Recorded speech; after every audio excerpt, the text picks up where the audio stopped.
നമസ്തേ.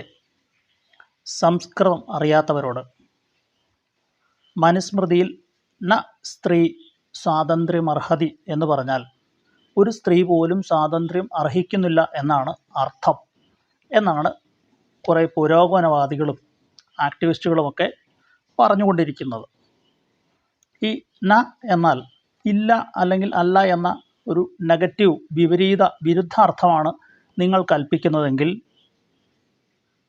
ഗായത്രി മന്ത്രമുണ്ട്. ധിയോയോ ന പ്രചോദയാത് എന്ന് പറഞ്ഞാൽ പ്രയോജനപ്പെടാതെ പോകട്ടെ എന്നായിരിക്കുമോ?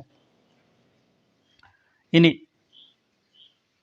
രാവണൻ എഴുതിയ ശിവതാണ്ഡവ സ്തോത്രത്തിൽ തനോതു ന ശിവശിവം എന്നുണ്ട്. അപ്പോൾ മംഗളം ഉണ്ടാകാതെ പോകട്ടെ എന്നായിരിക്കുമോ അതിൻ്റെ അർത്ഥം?